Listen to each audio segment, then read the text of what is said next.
ndashimira abamama twabanye mu masengesho. Imana yo mu ijuru idakiranirwa ibaha umugisha mwinshi utagabanije. Mwasize ibyanyu, hari abahetse abana nijoro, hari n'abandi baje bananiwe, ariko bidufitiye umumaro. Ni ukuvuga ngo guterana, guhura kwacu twese tugasenga, uri imbaraga zanje naje ndi imbaraga zawe, ariko kandi ni inyungu zawe kuba imbere y'Imana. Bwana asifiwe. Rero mwarakoze, mwagize neza, Imana ibaha umugisha. Abatarabonye uburyo bwo kuza, tabwa ihuduma zirangiye, ndagira ngo nibwo twenda kuzitangira. Bwana asifiwe. Rero mubyiyumvemo namwe, muza mushaka umwanya wo kugira ngo tubashe kubana twese dusangire iby'Imana, kubera ko iyo abantu bahuye ari benshi hari ibintu byinshi baza bungurana. Uko ijambo pasiteri yatubwirije na revera, uko hari icyo nungutsemo, ijambo undi wese yabashije kuvuga, n'undi wese ndizera ko hari icyo yagabanye. Ni umugisha rero, kandi birakwiye ko abera b'Imana bateranira hamwe bagashima Imana. Bwana asifiwe. Ngiye kuvuga ijambo ry'Imana, muraza kumfasha muhe perezida Papa Jonathan, mumuhe mikoro, na Papa Sami.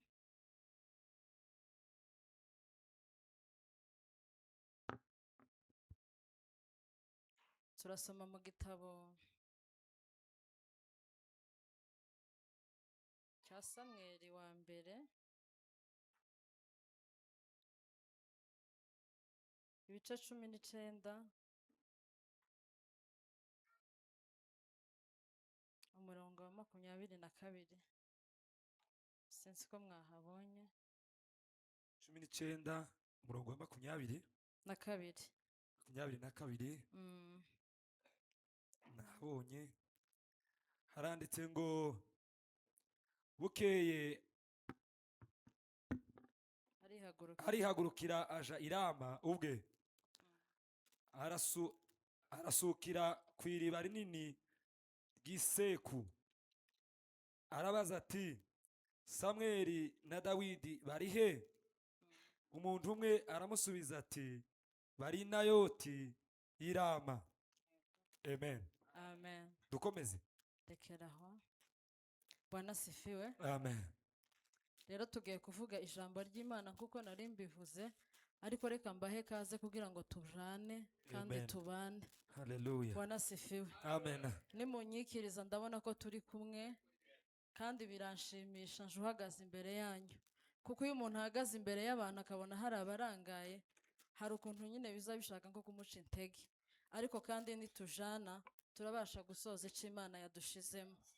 Iri jambo ngiye kuvuga narihaye umutwe, mbese teme iravuga ngo aho uhungira niho hagena uzaba.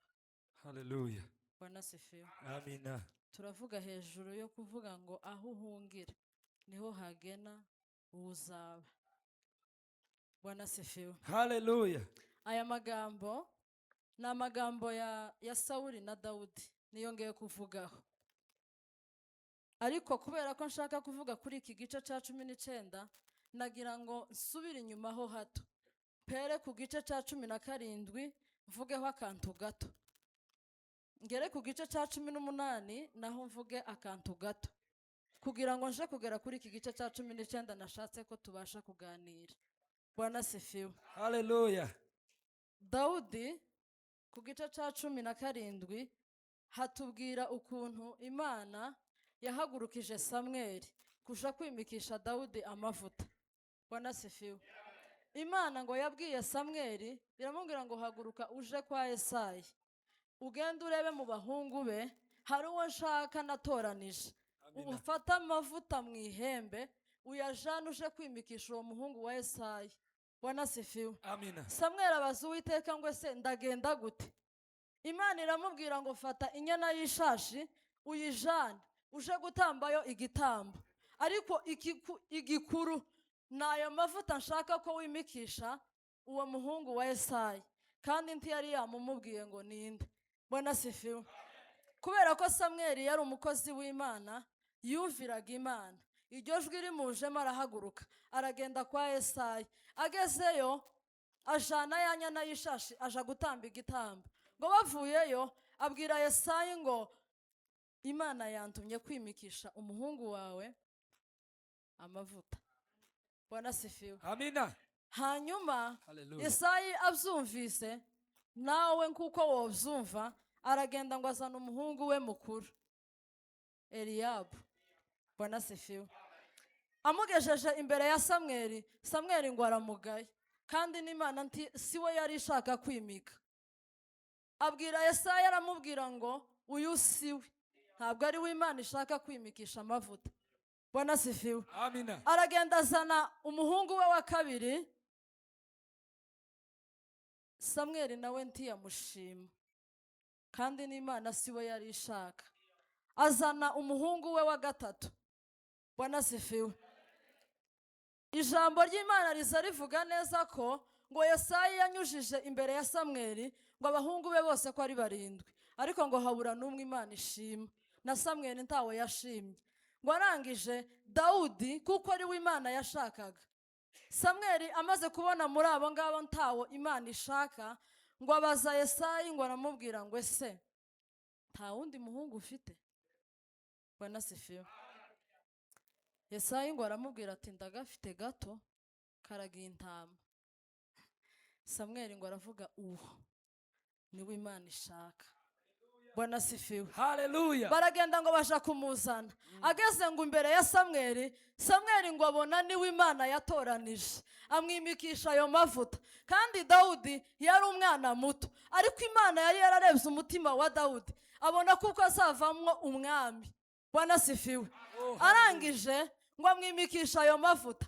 Nyuma yo kumwimika, ku gice cya 18 havuga urukundo rwa Yonatani umuhungu wa Sawuli na Dawudi, kubera ko Yonatani yari umuntu ukomeye ngo w'intwari. Noneho yumvishe ko hari indi ntwari yavutse, anezezwa nabyo, ngo yihutiraho kuba inshuti na Dawudi, ngo aramukunda cyane. Bwana asifiwe. Sawuli we ngo abyumvise ntibyamushimishije, ariko nawe hari akantu yakoze, kuko yatekereje ko uwo muntu bimikishije amavuta byanga byakunda arankura ku ngoma, umutima urahagarara. Bwana asifiwe. Noneho Sawuli yigira inama yo kuvuga ngo reka fate Dawudi mugire umukwe wanje, kandi ntiyamugize umukwe kuko yari amukunze. Oya, yarasha, kubera ko Abanyisiraheli bari bahanganye n'Abafilisitiya. Sawuli yigira inama yo kugira ngo afate Dawudi amugire umukwe we, hanyuma azamushore mu ntambara ngo aje kurwana n'Abafilisitiya, namara ngo bamwice. Umutima wa Sawuli ngo wururuke. Bwana asifiwe. Ariko ngo aragenda amutoranyiriza umukobwa we mukuru, aravuga ngo ahamagara Dawudi, aramubwira ngo ashaka ko amushingira umukobwa we. Ariko ngo ntibyatinze, wa mukobwa wa Sawuli yahise ashakwa ahandi. Bwana asifiwe. Ariko umukobwa wa kabiri wa Sawuli ngo witwa Mikali akunda Dawudi, aramubenguka amubwira ko yamukunze. Ngo arangije Dawudi nawe akagira ubwoba bwo kumushaka, kuko yabonaga nta bintu afite byokwa umukobwa w'umwami, kubera ko ngo yari umukene. Ariko Sawuli ubwo umukobwa we yabengukaga Dawudi, baragiye ngo babwira Sawuli. Sawuli ngo abyumvise biramunezeza, yumva agiye kugera ku ntego ye. Bwana asifiwe. Noneho ngo arangize, Sawuli ngo abwira Dawudi, ngo aramubwira ngo nta nkwano nkeneye, kuko Dawudi byari byamukomereye mu mutima, akabona nta bushobozi bwo gukwa umukobwa w'umwami. Bwana asifiwe. Duhe Imana icubahiro. Haleluya. Amen. Hanyuma Sawuli ngo aramubwira ngo Dawudi we, nta nkwano nshaka, icyakora ikintu nkeneye nuko unzanira ibinyita 100 by'Abafilisitiya. Bwana asifiwe. Dawudi nawe kubera ko yari intwari ikomeye, yari azi neza ko icyo kintu kimworoheye, kubera ko yari yizeye imbaraga z'Imana ziri muri we. Bwana asifiwe. Dawudi ngo ahita agenda aja kurwana n'Abafilisitiya, ngo agezeyo ngo yica Abafilisitiya 200, bose ngo arazana ibinyita byabo ngo abizanira Sawuli. Sawuli ngo abibonye biramunezeza. Bwana asifiwe. Ngo amuheza umukobwa wiwe Mikali, aba muka Dawudi. Bwana asifiwe.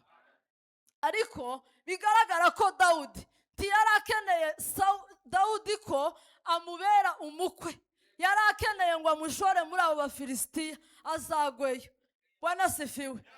Ku gice cya 19, kubera ko Sawuli yabonye ko Dawudi amuzaniye Abafilisitiya yishe, Bwana asifiwe, ataguye ku rugamba, ni nkaho zagumye kuremera mu mutima we, agira ishari rya Dawudi. Bwana asifiwe. Haleluya, haleluya. Dawudi, Sawuli ngo amaze kubona ko ibintu byamukomereye mu mutima, yagize ishari, abonye ko Dawudi yuzuye ubwiza bw'Imana, afite n'imbaraga z'Imana, kandi Imana iri kumwe nawe. Bwana asifiwe. Ngo aratekereza, ishari rimaze kumuremerera mu mutima, yigira inama yo kwicaza umuhungu we Yonatani n'abagaragu be bose, ngo arababwira ngo twice Dawudi. Bwana asifiwe. Duha Imana icyubahiro. Haleluya. Muri hasi irabatunguye. Bwana asifiwe. Haleluya. Hanyuma Yonatani ngo abyumvise ko se Sawuli ashaka ko bica Dawudi, ngo biramubabaza, yihutiraho kureba Dawudi aho yarari, ngo aramubwira ngo Dawudi we, aho uzi ko data Sawuli ashaka kukwica? Bwana asifiwe. Ngo aramubwira ngo reka nkwinginge, ejo mu gitondo uzihishe, kandi amurangira aho aramubwira ngo uzihishe hafi aho hiherereye, kuko naje icyo nzakora, nzafata data Sawuli, tugende duhagarare iruhande rw'aho wihishe, niturangiza tuganire ku bijanye n'ibyawe, icyo nzumva nzakikubwira. Bwana asifiwe. Dawudi ngo aragenda arihisha, ngo arangije kwihisha, Yonatani nawe ngo afata se, amubwira ko amukeneye bagomba kuganira, kandi nta kindi cyari kimuraje ku ijoro, yari ashaka kuganiriza se Sawuli ngo amubuze kwica Dawudi, kuko Dawudi nta cyaha yari yakoze cyatumaga umwami arara ku ijoro kugira ngo amwice. Bwana asifiwe.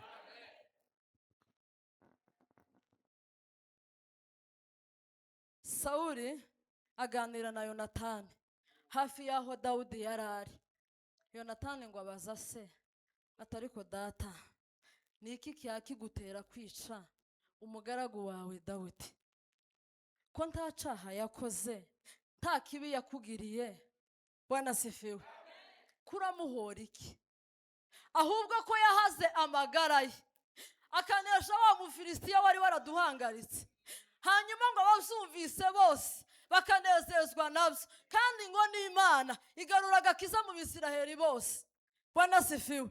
Binyuze muri Dawudi, none ko byadushimishije, hanyuma kuraja kuziza iki Dawudi? Uramuziza iki?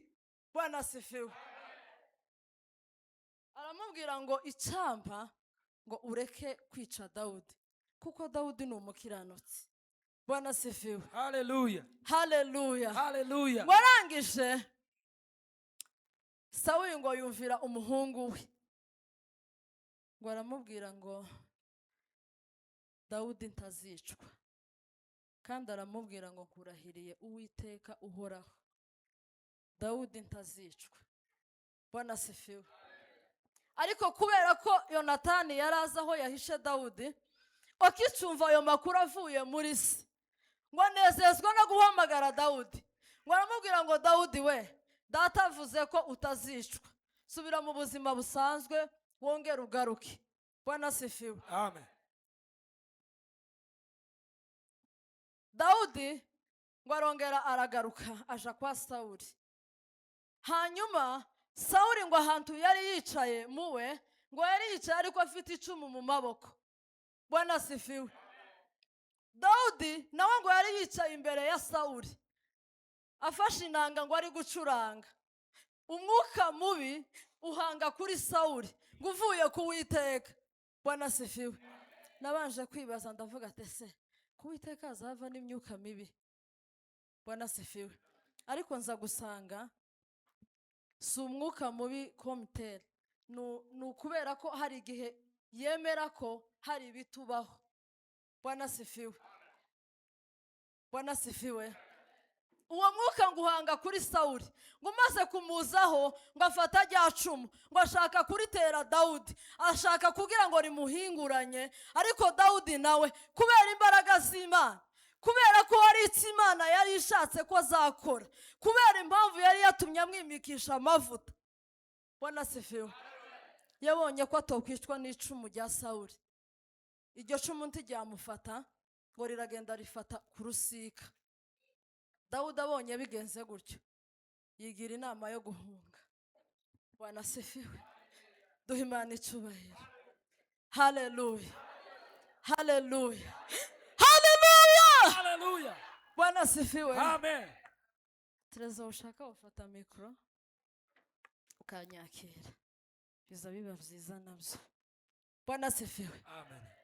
Hanyuma Dawudi ngo arahunga kubera ko yarabonye ibimubayeho, abona ko yaragiye kuhasiga ubuzima, abona rya cumu riramuhushije, arahunga ngo aja iwe. Ngo amaze kugera iwe, Sawuli nawe abonye ko amuhushije tiyarekeye aho, ngo yahise ahamagara abagaragu be ngo arababwira ngo nimwihute muje kurinda Dawudi. Bwana asifiwe. Kugira ngo ejo mu gitondo tuzamwice. Ngo baragenda baja kurinda Dawudi mu nzu yari arimo kugira ngo atabona aho aca. Mu gitondo bamushirire umwami baje kumwica. Bwana asifiwe. Hallelujah. Ariko Imana ntiyabyemeye. Wa mukobwa Sawuli yashatse gushingira Dawudi niwe wabashije gufasha Dawudi kurokoka abo bagaragu bari bamurindiriye ngo azicwe. Bwana asifiwe. Hallelujah. Yes. Imana nayo iragenda ireba Mikali muka Dawudi imushiramwo ubwenge, yigira inama ngo aragenda abwira umugabo we Dawudi ngo aramubwira ngo ariko uzi ko data Sawuli ejo azakwica, aramubwira ngo nutiyarura iri joro ejo uzapfa. Bwana asifiwe.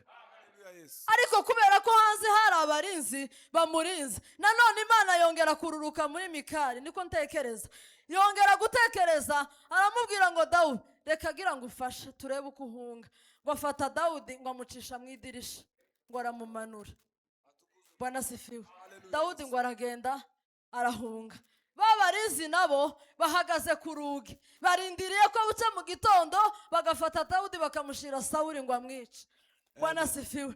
Ariko Imana inyura muri Mikali agira igitekerezo ciza. Abagore b'ubwenge barakenewe, abagore b'umumaro, abagore bafite ibitekerezo byagutse. Bwana asifiwe. Hallelujah. Yes. Abo nibo dukeneye muri iki gihe. Hallelujah. Hallelujah. Hallelujah. Yes. Hallelujah. Iza ntekereza ko wenda yaje kuba undi mukobwa cyangwa undi mugore, kubera ko Sawuli yari se wa Mikali, yari gushigikira se agatanga Dawudi. Wenda yari kubona hageze agahamagara ngo mwihute arahageze muze mumufata atarasohoka. Bwana asifiwe. Hallelujah. Yes. Ariko Imana yashatse kwerekana ko ntawe itoguhisha. Imana yafashe Mose ikamuhisha kwa Faraho, kandi Faraho niwe wahigaga Mose. Imana rero ifata umukobwa wa Sawuli ushaka kwica Dawudi, arangije abincungu ya Dawudi. Hallelujah. Kubera imbaraga z'Imana. Imbaraga z'Imana. Bwana asifiwe. Hallelujah. Yes. Dawudi ngo amaze guhunga, abagaragu ngo Mikali ngo yaragiye afata yigira inama ngo afata igishushanyo. Ngo arangije arakizana ngo akiryamisha ku gitanda. Ngo afata umusego ni uruhu rw'ubwoya bw'ihene, arasegura arororosa imyenda. Bwana asifiwe. Hallelujah. Yes. Bwana asifiwe. Hallelujah. Ngo arangije babagaragu ngo babwira bategereza ko bafata Dawudi ngo bamushire umwami ngo amwice. Bahageze ngo Mikali arababwira ngo Dawudi ararwaye, araryamye, tameze neza. Yego. Asifiwe sana Bwana majeshi. Mikali yagize igitekerezo ciza c'umumaro. Haleluya. Haleluya. Haleluya. Haleluya Yesu. Babagaragu ngo baragenda baja kubwira umwami ati Mikali atubwiye ko Dawudi atameze neza.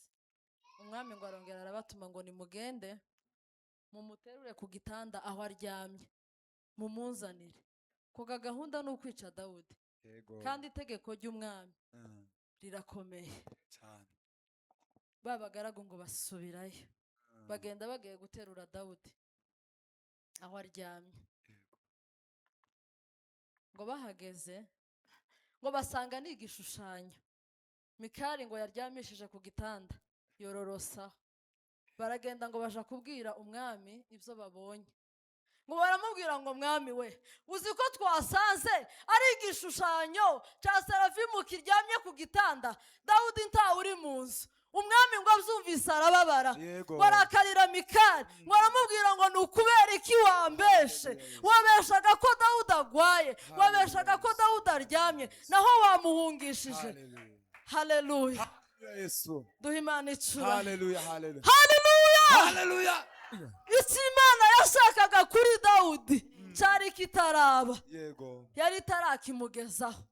Ariko ibyo byose Imana yari yaratoranyije Dawudi kugira ngo azatsimbure Sawuli. Kubera ko hari icyo Imana yari yaragaye kuri Sawuli, itegura umwami uzamutsimbura. Kandi tiyakeneye ko mukubita kudeta, oya, Imana yaramukoresheje kandi iramwimika.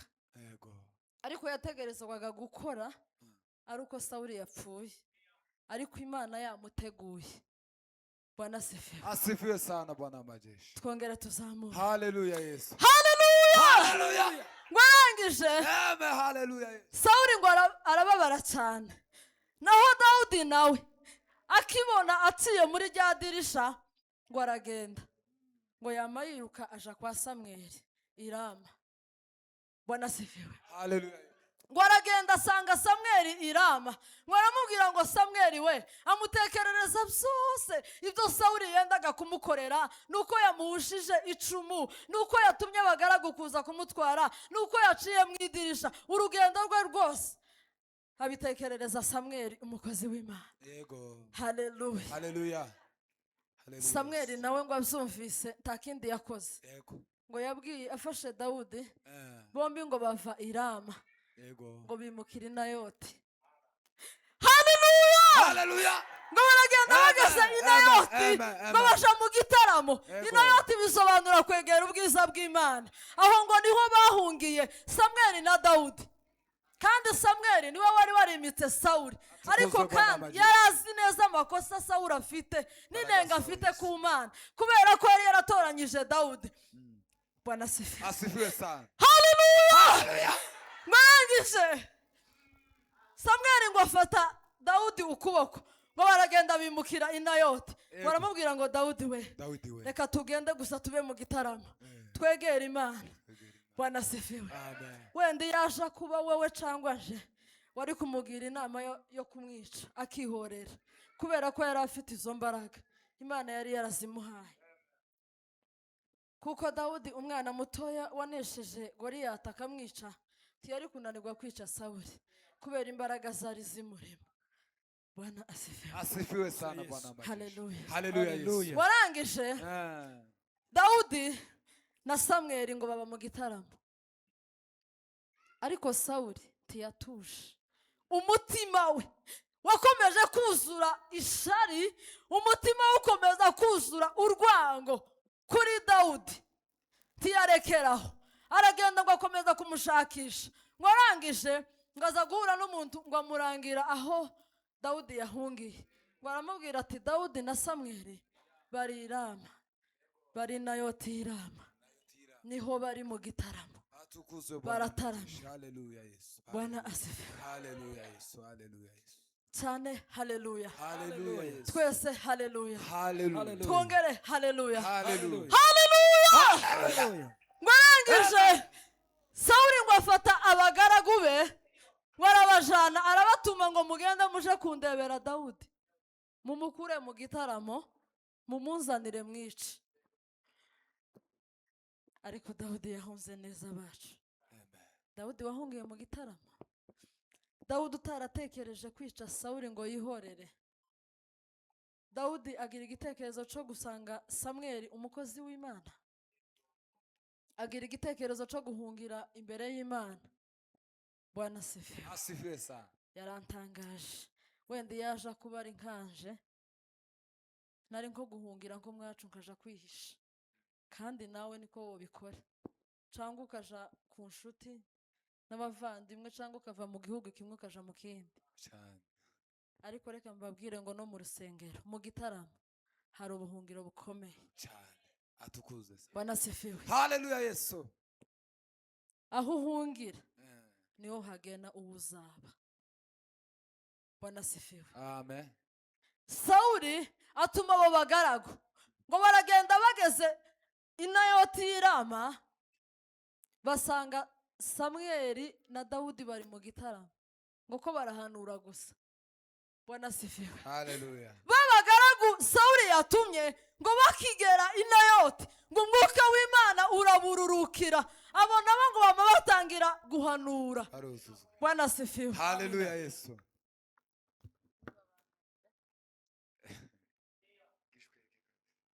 Cyo gitaramo cyari gikomeye. Umuntu wese bari kuhanura ugeze kuri umusozi. Imana ikitumanurire kasi. Bana we. Pi. Gutangara. Komeza uvugeho. Bwana sifiwe. Haleluya. Haleluya. Hallelujah. Nizere ko ntawe bikwajije. Oh yeah. Bwana sifiwe. Hallelujah. Ngo arangije babagaragu ngo bamaze kugera i Nayoti Yego. ngo batangira guhanura, bibagirwa ko umwami yabatumye gufata Dawudi, bama batibuka mu mwuka. Igitaramo. Igitaramo. Ico nico gitaramo. Yego. Ico nico gitaramo. Apandi igitaramo cyo kwihisha mu nzu muri inshuti ngo mutangire kugambana. Ico si igitaramo. Bwana sifiwe. Hallelujah. Igitaramo gikenewe nukuja i Nayoti, mbese ahegereye ubwiza bw'Imana, mugakomeza kubana n'Imana, mugahishurirwa. Ico nico gitaramo gikenewe. Hallelujah Yesu. Bwana sifiwe. Hallelujah. Hallelujah. Sawuli ngo ategereza babagaragu yatumye ko baza, ngo arababura. Bwana sifiwe. Amen. Ngo amaze kubabura yigira inama yo kohereza abandi. Abo nabo ngo baragenda. Bagezeyo ntawe ari kuvuga icamuzanye, yari ko ashika gutya akafatwa n'umwuka wo guhanura. Abo nabo ngo bahagere bafasha abandi guhanura, bose buzura umwuka w'Imana, buzura ubwiza bw'Imana. Yego. Sawuli ngo arategereza aravuga ati ariko abagaragu ba mbere nabatumye ndababura, aba kabiri ndabatumye, reka nongere nohereza abandi. Yego. Haleluya. Ngo baragenda bose nabo ngo bahageze aba gatatu ngo buzura imbaraga z'Imana, nabo ngo bafasha abandi guhanura, baguma mu gitaramo. Haleluya. Hallelujah. Bose ngo barahanura. Bamaze ngo Sawuli aravuga ati ariko niki cabaye, ariko i Nayoti y'i Rama hariho iki? Dawudi na Samweli ko barakora iki? Aba bagaragu banje bagezeyo ko barashitse ubutumwa nabatumye. Baravuga ati reka nigendere. Yego. Gutuma no gutuma, reka nigerereyo, aho musanga niho mutsinda. Yego. Bwana sifiwe. Asifiwe sana. Ariko Imana, Asifiwe sana. Imana yari yateguye ko na Sawuli nawe nahagera yuzura umwuka w'Imana. Hallelujah. Niyo mpamvu yafashe n'ababagaragu ibuzuza umwuka wayo, batangira guhanura. Amen. Bwana sifiwe. Hallelujah. Hallelujah. Hallelujah. Sawuli ngo aragenda, akigera ngo iwe ataragerayo, akiri mu marembo aganayo, ngo umwuka w'Imana umuza. Sawuli ngo yamagenda hayahanura, ngo agera i Nayoti y'i Rama. Ngo agezeyo noneho iwe ntibyaba ibyo gusa, ngo yamatangira guhanura yuzura Hallelujah, umwuka Yesu. ngo Hallelujah. arangije Hallelujah, Yesu. iwe ngo yikuramo imyenda Hallelujah. asigara gutyo ngo arangije arahanura yuzura umwuka wo guhanura kandi ngo arangije ahanura arambaraye ngo imbere ya Samweli. Wanasifiwe. Haleluya! Haleluya! Mumenye guhunga neza, muhitemo aho guhungira. Nta bundi buhungiro bubaho bwiza ni uguhungira ku Mana. Nta wundi mugisha wo guhunga ko guhungira inayoti. Hallelujah. Hallelujah. Wanasifiwe. Asifiwe sana. Hallelujah. Haleluya. Hallelujah, Yesu. Turaza kureba dusange neza impamvu Imana yateguye Dawudi kugira ngo azatsimbure Sawuli. Hari ibyo Sawuli atari yarakoze neza, Imana iramugaya. Imaze kumugaya imurekera hari ko Imana itamwishimiye, itishimiye ingoma ya Sawuli. Amen. Bwana asifiwe. Asifiwe sana. Abantu mufate mikoro turasa nk'abasomaho. Ikintu cya mbere, hari ibintu nka bine Imana yagaye kuri Sawuli, nicyo cyatumye ishaka ko Dawudi azamutsimbura. Kuko Imana imaze kubona Dawudi yaravuze ngo mbonye umuntu umeze uko umutima wanje ushaka. Ikintu cya mbere Imana yagaye kuri Sawuli ni ukutumvira. Turabisanga muri Samweli wa mbere, mumfashe kuhasoma. Samweli wa mbere ibice 13 umurongo wa 13 kugeza ku 14. Tuze kumva uko Sawuli atumviye Imana. Abo habonye nasome 13 no ku 13 kugeza ku 14. maze Samweli abwira Sawuli ati, Samweli abwira Sawuli ati, wafuditse wafuditse. ntiwumviye itegeko ry'Uwiteka Imana yawe Ntabwo wigeze wumvira itegeko ry'Uwiteka Imana yawe yagutegetse. none Uwiteka akomeje ubwami bwawe akomeje ubwami bwawe muri Isirayeli iteka ryose. muri Isirayeli iteka ryose. Bwana asifiwe. Amen. Imana yarebye Sawuli kubera ko atari afite kumvira, Imana iramugaye. Bwana asifiwe. Amen. Ahangaha Sawuli ukuntu atumviye Imana, Imana ngo yari yababwiye ngo ntagatambe igitambo, azategereze Samweli ngo baje gutamba ico gitambo bari kumwe. Hanyuma yaho kubera ko bari ko barwana n'Abafilisitiya, ngo bababonye bari hafi yabo, Sawuli ngo agira ubwoba bwinshi cyane. Ngo amaze kugira ubwoba agifite ca gitambo, kubera ko ngo yari yababwiye ngo bagitange nyuma y'iminsi 7. Ndagira ngo niko. Bwana asifiwe. Amen. Hanyuma Sawuli ngo abonye Abafilisitiya babegereje, ngo agira ubwoba bwinshi, kandi ngo n'abantu bari batangiye ngo bari batatanye bose bahunze.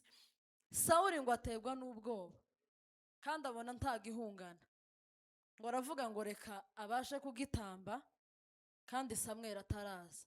Ico nico Imana yamujijije. Bwana asifiwe. Amen. Imana imaze kureba ikintu Sawuli akoze ko atumviye ijwi ry'Imana, Imana iramureba iramugaya. Bwana asifiwe. Amen. Aguma ku ngoma ariko adashimwa n'Imana. Ikintu cya kabiri, kutubaha itegeko Imana yamuhaye kuri Amaleki. Samweli wa mbere ibice 15 umurongo w'9. 15 umurongo w'9 Yego. haranditse ngo Sawuli n'ingabo ze ntibagira ico batwara Agagi, kimwe n'amatungo arusha andi kuba meza. Yego. Mu mikumbi no mu mashyo. Yego. Bima nasomye ku 9. Nasomye ijambo ry'Imana. Ngaho soma yera twumve wenda niyo abantu bumva. Bibiliya iravuze ngo ariko Sawuli n'abari kumwe nawe barokora Agagi n'inyamibwa Yego. z'intama n'inka z'indatwa Yego. nibiduhagire Yego. n'abagazi n'intama beza Yego. n'ikintu cyose ciza Yego. banga kubirimbura rwose. Rekeraho. Bwana sifiwe. Amen. Haleluya. Hallelujah. Ahangaha bitwereka ku ngoma ya Sawuli. Bwana sifiwe. Amen. Igihe ngo ubwoko bwa Isiraheli bwari muri Egiputa buri mu butayu, abamaleki ngo bagiriraga nabi ubwoko bwa Isiraheli, ngo bagendaga kureba abantu bananiwe bari mu rugendo, abasigaye inyuma, abacitse intege, ngo bakabagirira nabi. Haleluya. Amen. Imana ngo ibirebye irarakara, ngo iravuga ngo hari igihe, hari n'umunsi zabacira urubanza. Bwana sifiwe. Ku ngoma rero ya Sawuli, Imana ngo irababwira ngo bagende batsembe abo bantu bose n'ikintu cyose, ntihakagire n'ikintu na kimwe kizarokoka, kandi ntihakagire ikintu na kimwe basisigariza. Bwana sifiwe. Hanyuma Sawuli n'abantu be ngo baragenda, bahageze ngo ntihagira icyo batwara Agagi umwami wabo. Bwana sifiwe. Ikintu cyose ciza baragitoranya ngo barakizana. Aho naho ngo Imana ibirebye irarakara, igaya Sawuli. Ariko Sawuli yagiyeho umugayo. Bwana sifiwe. Imana ngo irakomeza iramugaya. Ibyo bituma ikomeza guha Dawudi imbaraga zo kugira ngo azatsimbure Sawuli. Bwana sifiwe. Ikintu cya gatatu Imana yagaye kuri Sawuli, yashakaga gushimisha abantu kuruta Imana. Turabisanga muri Samweli wa mbere ibice 15 umurongo wa 24.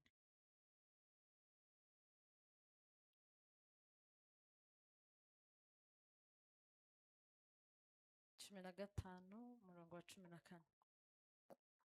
Samweli abwira Sawuli ati, Yego. naracumuye ubwo nishe itegeko ry'Uwiteka Yego.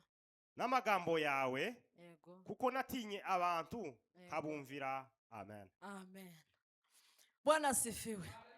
Haleluya.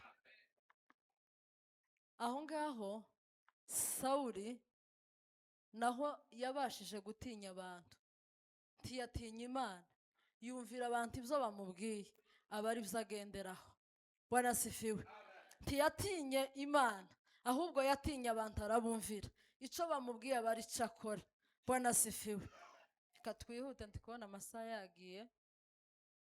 Jewe uri hano kera ko ndabona abantu barambiwe. Ikintu cya kane yashiraga imbere icubahiro cye. Samweli wa mbere 15 nanone umurongo wa 30.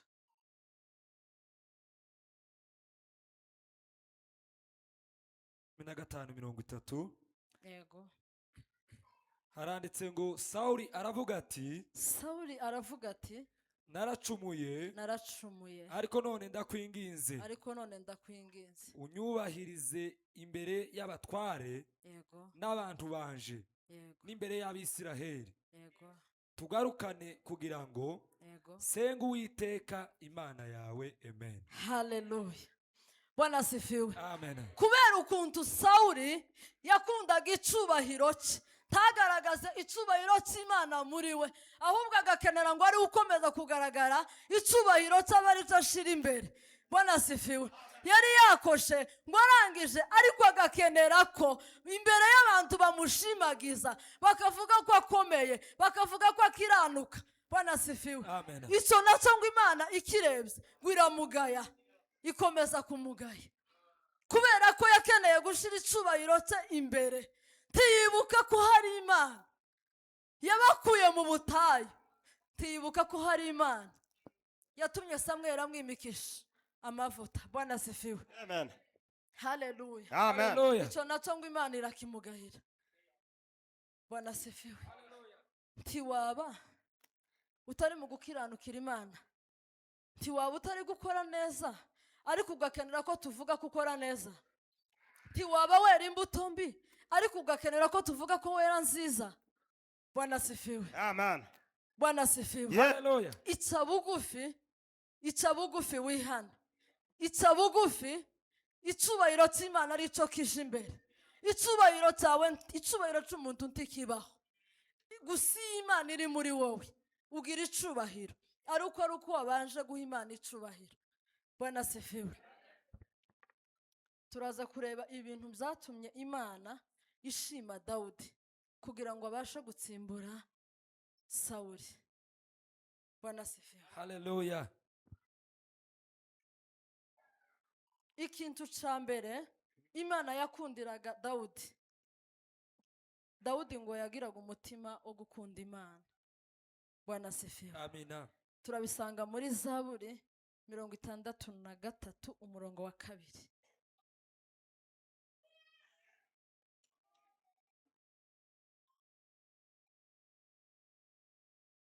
Mirongo itandatu na kabiri 63 umurongo wa 2. haranditse ngo mana ni wowe mana yanje, Mana we ni wowe Mana yanje, ndazindukira kugushaka, ndazindukira kugushaka, umutima wanje ukugirira inyota, umutima wanje ukugirira inyota. Rekera. Haleluya. Bwana asifiwe. Amen. Ako kantu ndiko nasigayeho. Dawudi ngo yaramubwiye ngo Uwiteka we umutima wanje ukugirira inyota. Bwana asifiwe. Amen. Haleluya. Haleluya. Sinzi ko nawe aho uri wicaye umutima wawe wumva neza kugirira Imana inyota. Ese ugira inyota yo gushaka Imana? Ugira inyota yo gukorera Imana? Ugira inyota yo kuzinduka kare nta kindi kikuzinduye ari ugushaka Imana? Bwana asifiwe. Amen. Reka ndeke kubitindaho. Ikintu ca kabiri Imana yakundiraga Dawudi, Bwana asifiwe, ni ukwizera Imana. Turabisanga muri Samweli wa mbere 17 umurongo wa 45.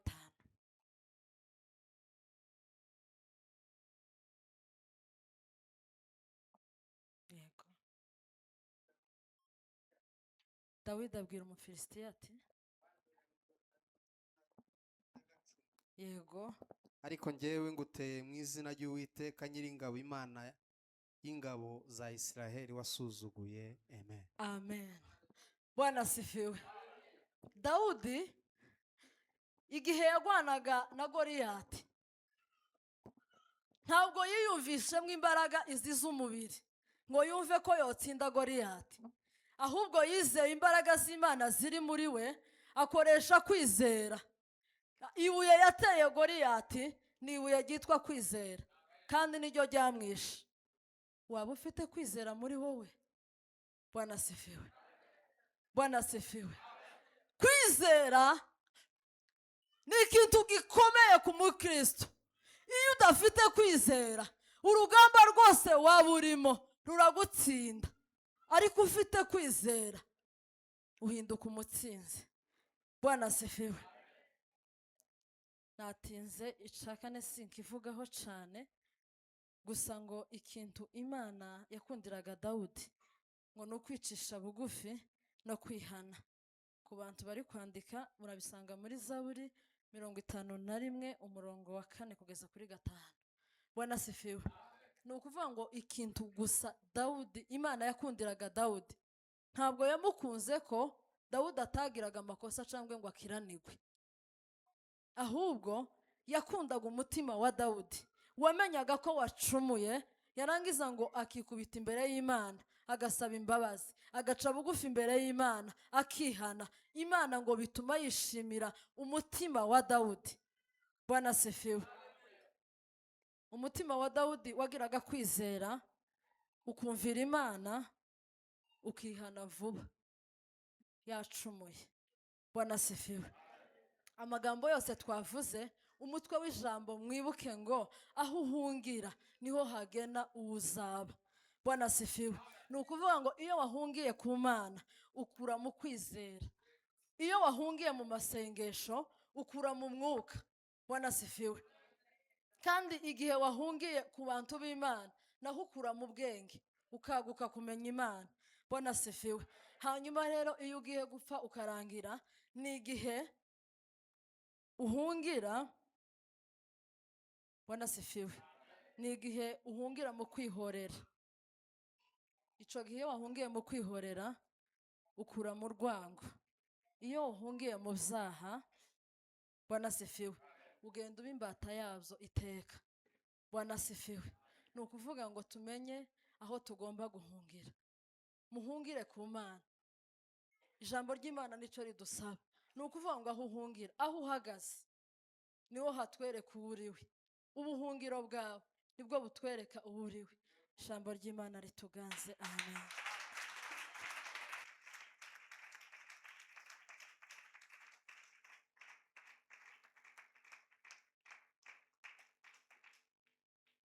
mwongerere